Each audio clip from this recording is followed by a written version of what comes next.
ओम शांति। आज 12 जनवरी 1977 की अव्यक्त वाणी का सार सुनेंगे। वाणी का टाइटल है बालक सो मालिक, बनने वालों के तीनों कालों का साक्षात्कार। बाबा पूछ रहे हैं कि क्या हर बच्चा अपने तीनों कालों को देख रहा है, पास्ट, प्रेजेंट और फ्यूचर। क्या पास्ट के भक्ति के संस्कार, अधीनता के संस्कार अभी भी हैं, या ज्ञान सागर से ज्ञान प्राप्त कर ज्ञानी तो आत्मा बन गए हैं। स्वयं को अधीन समझना, मांगना, पुकारना, स्वयं को सदा संपन्नता से दूर समझना, यही भक्ति के संस्कार हैं। इनका अंश मात्र रहा हुआ है या वंश रूप में अभी भी है। ज्ञानी तो आत्मा वही है जो वर्तमान को जानते हुए बाप समान गुण, कर्तव्य और सेवा में संपन्न बने।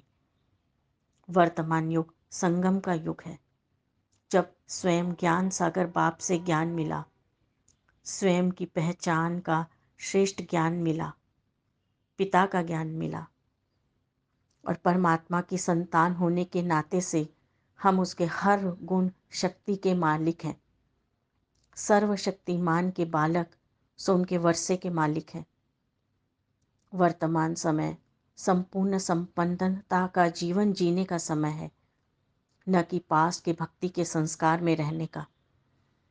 क्या और कैसे की क्वेश्चंस करना, पुकारना, भक्तों के समान अंदर एक बाहर दूसरा कुछ और, ऐसा धोखा देने वाले बगुले भक्त के संस्कार हैं। भक्ति और ज्ञान में रात और दिन का अंतर है। ज्ञान है संपन्नता और भक्ति है मांगना। ज्ञान है इच्छा मात्रम विद्या की स्थिति। क्या आत्मा अपनी संपूर्ण संपन्नता की स्टेज में है, उसे बाहर से कुछ नहीं चाहिए। वह स्वयं के गुण और शक्तियों की मालिक है, क्योंकि परम पिता की संतान है। जब सर्वशक्तिमान साथ है तो उसे बाहर से क्या मांगने की ज़रूरत है। ऐसी स्टेज ही संपूर्ण संपन्नता की स्टेज है, और वर्तमान समय हमें यही स्टेज बनानी है। और इसी वर्तमान समय की संपन्नता की स्थिति के आधार पर ही भविष्य की राजाई का ताज और तिलक मिलेगा। मुख में golden spoon, health, wealth, happiness, सब में संपन्नता होगी, क्योंकि भविष्य सतयुग का जीवन है ही संपूर्ण संपन्नता का जीवन। वहाँ पर आत्मा को अप्राप्त कोई भी वस्तु नहीं। प्रकृति भी दासी होगी, और इन सब का आधार संगम पर होगा, क्योंकि ऐसी स्थिति संगम पर ही अनुभव करनी है हमें। क्योंकि यहाँ के संस्कार ही वहाँ जाएंगे, न कि वहाँ जाकर हमें बनानी है। आत्मा जो संस्कार यहाँ धारण करेगी, यहाँ पर उन संस्कारों की नींव डालेगी, वहीं वहाँ पर जाकर इमर्ज होंगे। तो वर्तमान पर कितना दारोमदार है कि आत्मा अपने आप को उस श्रेष्ठ संपन्न स्वरूप में लेकर आए।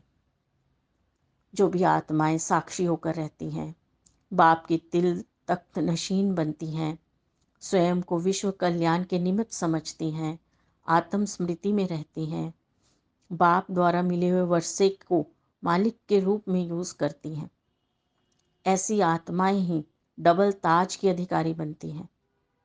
सदैव अपने वर्तमान का श्रेष्ठ चित्र सामने रखने से ही भविष्य में पूज्य पद मिलेगा। क्योंकि आत्मा जितना जितना अपने इस नशे में रहेगी कि मुझे कौन मिला है, उस नशे के आधार पर वह अपने वर्षे को यूज़ करेगी, गुण और शक्तियों को यूज़ करेगी, तो आत्मा को भविष्य में पूज्य पद मिलेगा ही। वर्तमान में स्वयं बाप दादा गुणों और शक्तियों से श्रृंगारते हैं। बाप दादा की गोदी के झूले में हम झूलते हैं, अतीन्द्रिय सुख के झूले में झूलते हैं। इतना श्रेष्ठ जीवन है संगम का। फिर बाप दादा पूछ रहे हैं कि क्या ऐसा श्रेष्ठ चित्र प्रैक्टिकल में सभी का तैयार है, या भी समय लगेगा। यदि तैयार है तो तब तो दर्शन के लिए खोला जाएगा। एक भी अगर कमी रह गई है तो खंडित मूर्ति की कैटेगरी में आ जाएगी। स्वयं की कमी कमजोरियों को कुर्बान करने का समय है। अब संपूर्ण संपन्न होने का समय है, न कि कोई भी अपने अंदर कमी कमजोरी रखने का समय है। क्योंकि बाप मिला तो सब कुछ मिला। तो अंदर से इच्छा मात्रम अविद्या की स्थिति होनी चाहिए। किसी से भी कुछ भी मांगने का, न मान न शान न शक्ति न गुण। अब वो समय नहीं है कि हम बाहर से कुछ मांगे।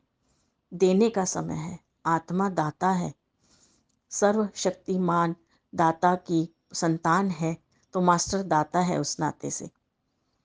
अब बाप के समान गुणधारी बनने का समय है। स्मृति स्वरूप बनने से ही समर्थी आएगी और आत्मा मांगने के संस्कार छोड़ मालिकपन की सहज अनुभूति करेगी। फिर टीचर्स के प्रति बाबा ने सफलता का मुख्य साधन बताया कि त्याग और तपस्या। त्याग अर्थात केवल सर्कमस्टेंसेस के अकॉर्डिंग त्याग नहीं करना, परंतु मन से भी देह के भान का त्याग हो, क्योंकि टीचर्स का अर्थ ही है सेवाधारी।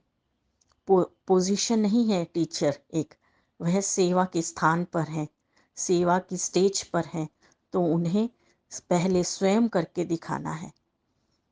सदा बाप के लव में लीन, प्रेम के सागर में समाये हुए, ज्ञान सुख और आनंद के सागर में समाये हुए ऐसी आत्मा ही त्याग कर सकेंगी, देह के भान का त्याग। जिन्हें बाप से संपूर्ण लव होगा, वही बाप की संतान से भी संपूर्ण लव कर सकेगी। फिर उस आत्मा को त्याग नहीं लगेगा, अपितु श्रेष्ठ भाग्य लगेगा। तो यदि सार में कहें तो बाबा अपने आत्मा बच्चों की ऐसी श्रेष्ठ तकदीर देख रहे हैं, तीनों कालों का साक्षात्कार कर रहे हैं कि पास्ट में कैसे भक्ति के संस्कार थे और अब वर्तमान समय बाप मिला तो सब कुछ मिल गया।